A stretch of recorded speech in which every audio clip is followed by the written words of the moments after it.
ปะสิไปลิ้นเฮือนอายเพิ่นนี่ก่อนเนาะนี่โอ้เพิ่นกะคาเฟ่คือกันพี่น้องเนาะตอนนี้น่ะอายคาเฟ่นะ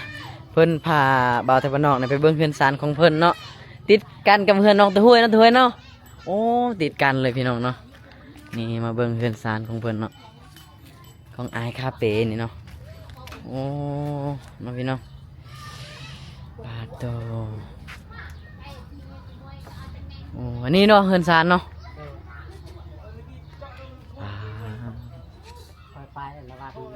เบิ่งก่อนโอ้เฮือนซานของอายเพิ่นเนาะนี่โอ้ซานนี่บ่ให้เว้าเลยเนาะนี่แหละเฮือนกันเป็นคนอยู่กับอยู่เฮือนพ่อแม่นี่แหละสบายดีเด้อโอ้เกือบขาอยู่ในประตูเลยปาโต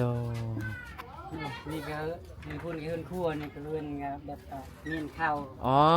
อันนี้คือเฮือนเอาเมียนข้าวสารนี่ก็ชอบข้าวนี่อันนี้ก็ชอบข้าวหมดแล้วบ่ฮอดเดือนน่ะ10 มื้อก็หมดแล้ว9คนบ่กินสอบนี่9คนนี่กินนำกันสอบนี่นะโดยปาโตสิเฮ็ดจังไดจังสิกุมบัดนี้ต้องไปรับจ้างอีกบ่จ้างไปตลอดเด้บ่ได้พักนะอ๋อไปรับจ้างแต่ละมื้อก็คือขุดคุมกล้วยคุมเท่าไหร่คุณกล้วยเวลาหมู่ไปบอกไปชิดหญ้าอีกอ๋อไปรับจ้างสิฮับก็3แก๊สเวลาคือปีกายนี่ก็3แก๊สเฮาสิบาดอันตรายที่สุดเด้มาเอามันออกก่อนลูกก็ยันปาโตเนาะสมมุติว่าเลี้ยงบ่พอแล้วบ่คุมแล้วขนาดชูก็ยังบ่คุมอันนี้คือพอเนาะทางหลังเนาะสบายดีเด้อพ่อตู่เด้อโดยพ่อก็เป็นคนโชว์แล้วบ่สบาย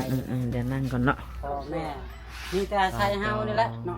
เวลาเฮาทุกข์ก็บ่แม่นก็ทุกข์ก็เลี้ยงพ่อแม่แม่เวลาทุกข์ก็มันนั่งลงก่อนเดี๋ยวลงกัน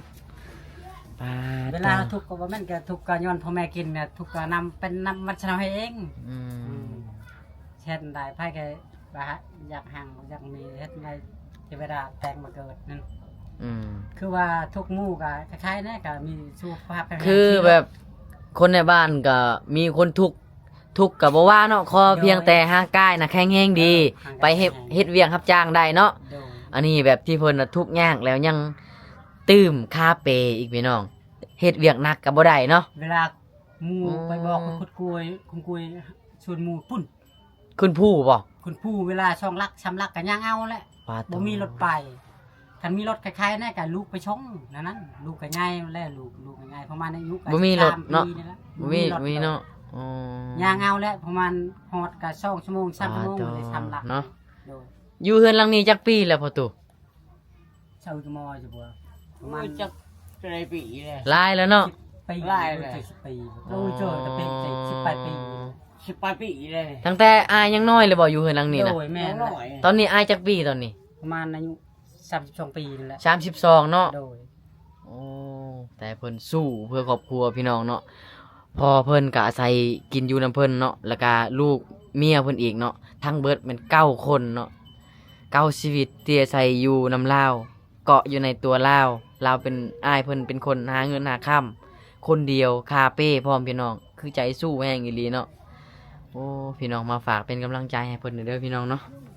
ข้าวก็ยังประมาณ2โล3โลได้น่ะประมาณเบิด2โลจะหมดแหละต้องไปรับจ้างอีกจ้อยแค่หมู่ไปบอกก็ไปคันมื้อนี้ก็พักก่อนหมู่ไปคอแห้งไปตั้งเสาเฮือนหมู่เด้อ๋อมื้อนี้น่ะหมู่มาบอกไปช่วยตั้งเสาเฮือนอีกไปช่วยเฮ็ดกินนี่ตั้งเสาก็อ๋อให้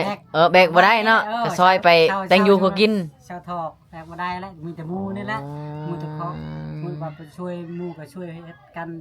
กินกันอยู่นี่แหละอาหารกินอะไรโอ้คืออันนั้นแม่ตู่เสียแล้วเนาะโดยอ๋อคืออยู่นี่แม่นพอตู่นอนผู้เดียวมีไผนอนนำอยู่นี่พี่หาไปแม่เอาแม่ใหม่บ่เอาเมียใหม่บ่อ๋อคือแม่แท้ๆอายน่ะเสียแล้วเนาะเสียแต่ยังน้อยล่ะแม่เอาไม้เนี่ยเลี้ยงเอาอ๋อคือเอาเมียใหม่ตอนนี้ประตูเพิ่นเอาเมียใหม่ประมาณนี้เนาะ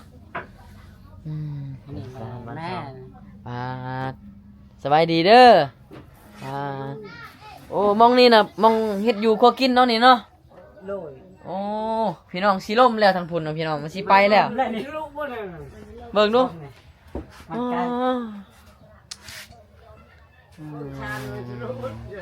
ปลาตัวโอ้อันนี้เนาะ บางนี่ก็เอาไปบ้านนี่ก็ไปบ้านกับมดเปียกมด เปียกบ่ฝนตก แม่นเลย อ๋อสังกะสีนี่มันคือแบบหมดแล้วเนาะ เบอร์ และใหม่ก็เป็นดอกหมดแล้วปลาตัวเนาะพี่น้องน่าเห็นใจสุดๆเนาะติดข้างกับเพื่อนน้องตะหวยคนพิการพุ่นเนาะน้องตะหวยกะเราเจ็บขานอนอยู่หั่นแหละเนาะอันนี้กะเพื่อนกับน้องตะหวยนี่กับเป็นพี่น้องกันหรือว่าลืมเคยกัน แบบพี่น้องและเอากะเพิ่นว่าอายผู้ก็เลี้ยงถ้วยกับเป็นพี่น้องกัน โอ้เป็นพี่น้องกันกับน้องตะหวยคนพิการเนาะ ว่าปู่เฮาพูดว่าเอา โอ้ ถ้วยนี่ ว่าง่ายๆคือพี่น้องกันแหละว่าง่ายเนาะ โดย โอ้คือพี่น้องกันเนาะเอ้าน้องง่ายๆพี่น้องอ้ายกับคาเปน้องกับคาเปเนาะพี่น้องเนาะโอ้เนาะวันนี้ เวลาเฮ็ดเวียกหนักมันยังหักขาดนั่นเฮา หักเลยบ่เนาะ โอ้มันยังเจ็บนอนบ่หลับก็คือมัน ชูมือนี้ยังเจ็บบ่ เจ็บเลยก็ไม่เฮ็ดหนักเจ็บ อ๋อเนาะ เจ็บแห้งแล้ว เจ็บแห้งเนาะ เฮ็ดได้คันบ่เฮ็ดก็เลี้ยงลูกบ่คุ้มแล้ว คันบ่เฮ็ดกะพ่อกับแม่จักสิกินหยังเนาะแม่ตูเนาะอาศัยแต่เพิ่นนี่เนาะเฮ็ดเวียกเนาะ บ่เฮ็ดก็สมมุติก็ช่องคนแค่นั้นหลาย9คนแต่ว่า ว่า พัก ต่อพี่น้อง มีก็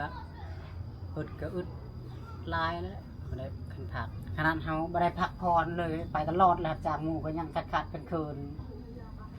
ว่าตัว เดือนหนึงประมาณ2ชอบกิน อืม ล้านปลาย เดือนหนึ่งเนาะ ล้ เก้าคนเนาะ 9คน ปลา มีกาสิมื้อแล้วแต่เฮาชื่อนี่ใกล้จะหมดแล้ว โอ้เนาะโอ้พี่น้องนารูโตะเนาะอีกครอบครัวหนึงนี่แหละเนาะก็คือพี่น้องกันกับน้องตะห้วยเนาะคือพี่น้องตะห้วยเนาะ เอ้าพี่น้องอ้ายกับคาเปน้องกับคาเปจังไดเนาะบัดนี้ แต่อ้ายคนนี้ก็คาเปครั้งหนึงเนาะแต่เพิ่นน่ะไปเฮ็ดเวียกรับจ้างเลี้ยงเก่าชีวิตพี่น้อง ทางคุดกุมกล้วยกับทางสมมุติว่าใกล้ชฮอดเข้าชักไห้นี่ก็สิย้าย ฉีดหญ้าโอ้ฉีดคือฉีดยาฆ่าหญ้านี่บ่ โดย เขาไล่จังไดอันนั้นน่ะ ก็ไล่เป็นป้องละแสน ปองละแสนป้องยานะป้องละแสนกีบ โดย ปาดเคยฉีดไล่ที่สุดเคยบ่ เคยละปีหนึงประมาณ3แก๊สนี่แหละ 3แก๊ส ประมาณ60ไปป้องนั่นแหละ โอ้ สามแก๊สแก๊สโตละ เชาซี่บ่เชาซี่ป้องมาแก๊สหนึง ปาดโตแก๊ส1 24ป่องเนาะ ประมณ แต่ว่า3แก๊ส ประมาณ70ปลายบ่70ช่อง ปาด ป้อง โต บ่ พี่น้องเล่าแบบ นี่คือลูกนี่ อันนี้ก็ลูกเนาะ แม่น ลูกชาย ใช่ โอ้เพื่อจะได้ลูกชายใหญ่มาซอยอีพอเนาะ โดย พอแห้งแหละ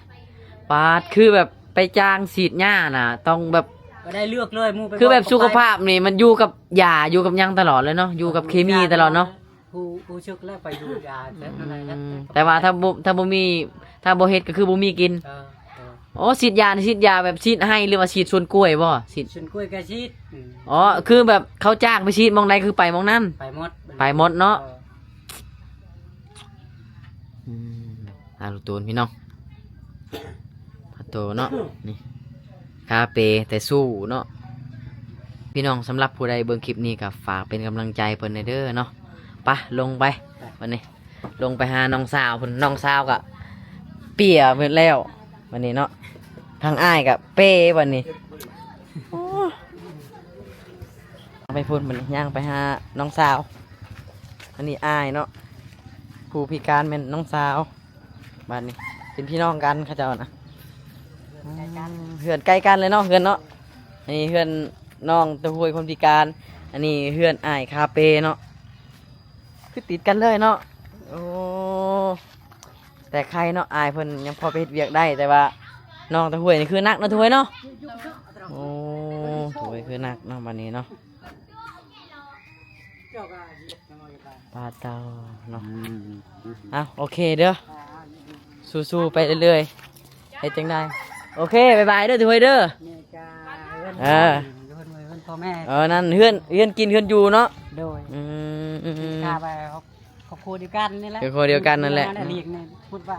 ว่าง่ายช่อง เจ้าคนกับ คือ แม่ คือสองหลังน่ะอายเป็นคนหาข้าวหาน้ำเลี้ยงเพิ่นเนาะ หมดเลย หมดเลย เลี้ยงพ่อแม่ทั้งลูกมีแต่เดียวเฮาเลย เนาะ นี่แกลูกพุทธพิการ พาโตเนาะลูกผู้หญิงจะคนลูกผู้หญิง เดียว ผู้เดียว แม่ ผู้หญิงผู้เดียวเนาะ ลูกชายชี้ ผู้ชาย4 คนนักแล้ววันนี้เนาะ โดย ช้าเงินใช้วันนี้ค่ะลูกใหญ่มาเอาลูกเอาเมียอีกโอ้ยเนาะชีวิตพี่น้องโอเคเด้อสู้ๆไปเรื่อยๆเนาะพี่น้องสำหรับผู้ใดเบิ่งคลิปนี้หรือว่าอยากเป็นกำลังใจให้เพิ่นเนาะกะติดต่อหาบ่าวไทยบ้านนอกได้เนาะไทยบ้านนอกกะสิมายามครอบครัวสองน้องไว้เรื่อยๆเนาะน้องพิการกับไอ้คาเปเนาะอยู่บ้านเดียวกันพี่น้องโอเคสู้ๆเด้อบ่มีหยังของฝากเลย ข